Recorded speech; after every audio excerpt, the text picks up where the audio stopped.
ఒక రకమైనటువంటి చర్చ నడుస్తున్నది. ఏపీలో బాబు గెలిచిండు, ఇక్కడనేమో రేవంత్ రెడ్డి గెలిచారు.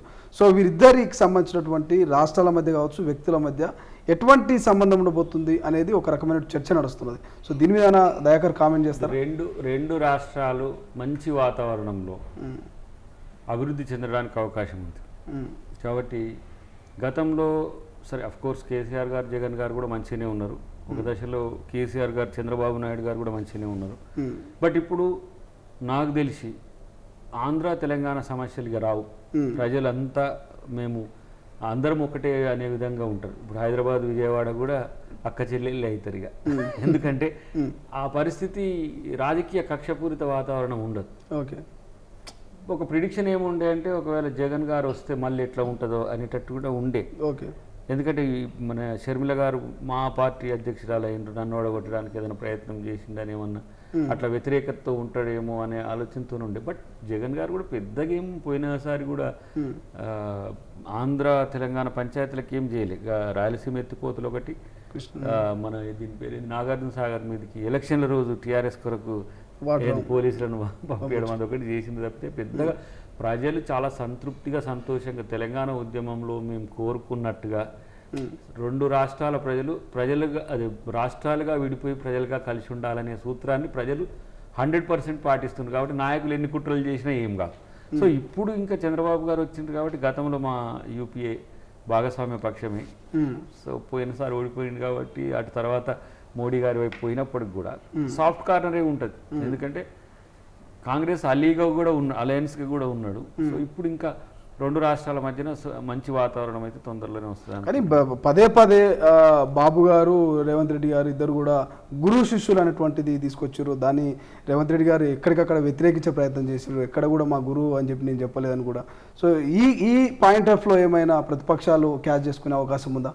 ఇప్పుడు వారు టీడీపీ పార్టీని వదిలివేసి వచ్చేటప్పుడు చంద్రబాబు నాయుడు గారిని ఏమి విమర్శించో తిట్టో రాలే అందరిలాగా. ఇక్కడ టీడీపీ పార్టీ అనేది రేపటి రోజున కష్టమయ్యే పరిస్థితిలో తన పొలిటికల్ కెరీర్ని ఎంచుకునేటప్పుడు కాంగ్రెస్ పార్టీ ఒక మంచి పార్టీ అనుకొని తను షిఫ్ట్ అయింది. అది చంద్రబాబు గారిని ఏమి నిందించి రాలే. సో ఆ పాజిటివిటీ ఎప్పుడు ఉండాల్సిందే. ఇప్పుడు ఎవరు కాంగ్రెస్లో లేని వాళ్ళు చెప్పండి. కేసీఆర్ కాంగ్రెస్లో లేడా? లేదంటే మమతా బెనర్జీ కాంగ్రెస్ కాదా? ఎన్సీపీ శరద్ పవార్ గారు కాంగ్రెస్ కాదా? ఒకనాడు కలిసి పని చేసిన వాళ్ళే కదా. నితీష్ కుమార్ అనుకో, సరే ఆయన వచ్చిన సెక్ట్ వేరున్నది, జనతాదళ్ నుంచి అట్లా వచ్చిండ్రు, అప్పుడు కాంగ్రెస్కు వ్యతిరేకంగా ఉన్నా. ఇప్పుడు ఎవరు కాంగ్రెస్తో దగ్గర సంబంధాలు లేని వాళ్ళు ముఖ్యమంత్రులు ఉన్నారు. సో ఈ పరిస్థితుల్లో చంద్రబాబు నాయుడు గారు కూడా కాంగ్రెస్ పార్టీ నుంచి నాయకుడికి ఎదిగి మంత్రికి ఎదిగిన తర్వాత టీడీపీ పెట్టినాక వచ్చిన వారే. కాబట్టి మా ప్రభుత్వంతో వారేమి వ్యతిరేకంగా ఉంటారని అనుకోని గురు శిష్యుల బంధం రాష్ట్రాలకి ఏమి, గురు శిష్యుల బంధం వ్యక్తిగతంగా ఉంటుంది ఆ పాజిటివ్నెస్. ఇంకా వీలైతే ఏ విధంగా తెలంగాణకు నేను మరింత సహకారాన్ని అందించాలనే నిర్మాణాత్మక పాత్రనే ఉంటాను. ఎన్డీఏ కూడా క్రూషియల్ లీడర్ కాబోతున్నాడు రేపటి రోజున. సో సౌత్కే ఒక మంచి లీడర్ కాబోయే పరిస్థితుల్లో తెలంగాణకు నష్టం వచ్చేది ఏం చేయడం అన్నిటికంటే ఆయనకు అవసరం కూడా లేదు. లేదంటే ఆయన పార్టీని ఇక్కడ ఏమైనా బలోపేతం, గతంలో బలహీనపడ్డదాన్ని బలోపేతం చేసుకోవడానికి ఒక ప్రయత్నం చేయొచ్చు కాదు. కానీ ప్రభుత్వంతో మాత్రం మంచి, అంటే కేసీఆర్ గారి కంటే కూడా కాంగ్రెస్ ప్రభుత్వంతో మంచిగా ఉండగలడు. ఆయనేమో జర పైకి ఏమో ప్రేమతో ఉంటాడు, కిందికి ఏమో వ్యతిరేకంగా ఉంటాడు కేసీఆర్ గారు. కానీ కాంగ్రెస్ పార్టీ నాయకత్వం దాన్ని ఒప్పుకోదు.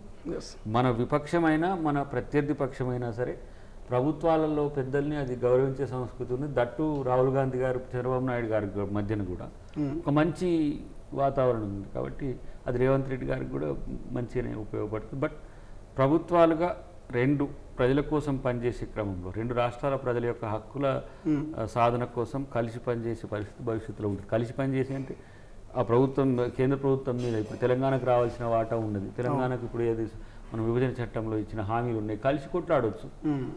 ఇప్పుడు బాబు గారు దాంట్లో కన్వీనర్గా ఉన్నాడు. ఇంకా చెప్పాలంటే స్పెషల్ స్టేటస్ వాళ్ళు మా ప్రభుత్వం ఇస్తామని చెప్పినాం. స్పెషల్ స్టేటస్ పెట్టమని కొట్లాడేది ఇప్పుడు కాంగ్రెస్ పార్టీ ఉంటుంది. మేమే నిజమైన ప్రతిపక్షం అవుతాం ఆంధ్రప్రదేశ్లో. ఎందుకు? జగన్ గారు మోడీ గారిని వ్యతిరేకించలేడు. పవన్ గారు part and parcel of the BJP ally. TDP BJP అలయన్సే కాబట్టి వీళ్ళు ఒకవేళ స్మూత్గా ఉన్నా షర్మిల గారి రూపంలో రేపు బీజేపీ ప్రభుత్వం మీద డెఫినెట్గా మేము స్పెషల్ స్టేటస్ కొరకు ఒత్తిడి తీసుకొచ్చే అవకాశం ఉంటుంది. చాలామంది కొంతమంది స్పెషల్ స్టేటస్ ఆంధ్రాకి ఇస్తే తెలంగాణకు అన్ని అవకాశాలు పోతాయని ఒక ఆలోచనతో కొంతమంది అన్నారు. ఒకవేళ అమరావతి రేపు క్యాపిటల్గా వస్తుంటే తెలంగాణ అభివృద్ధిని, హైదరాబాద్ అభివృద్ధిని ఇంకెవ్వరూ ఆపలేరు.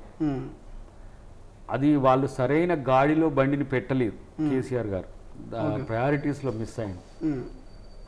హైదరాబాద్ హైయెస్ట్ హ్యాపెనింగ్ సిటీ అవుతుంది, హైయెస్ట్ గ్రోత్ సిటీ అవుతుంది భవిష్యత్తులో. నీకు భారతదేశంలోనే కాదు ప్రపంచ స్థాయి. ఎందుకంటే మేము 3 జోన్స్గా దీన్ని మొన్న ముఖ్యమంత్రి గారు చెప్పింది. హైదరాబాద్ టు రీజనల్, అదే ORR to RRR, rest of the Telangana. So మనకు ఆ జోన్లలో కాన్సన్ట్రేటెడ్ గ్రోత్ను, అక్కడ ఏం పరిశ్రమలు ఎలాంటి అభివృద్ధి చేస్తే తొందరగా ప్రజలు అభివృద్ధిలోకి వస్తారో ఆ కార్యాచరణ తీసుకుంటాం, ఆ క్లస్టర్స్ను కూడా. అసలైన తొలి వెలుగు. ఫాలో వాట్సాప్ @తొలి వెలుగు official.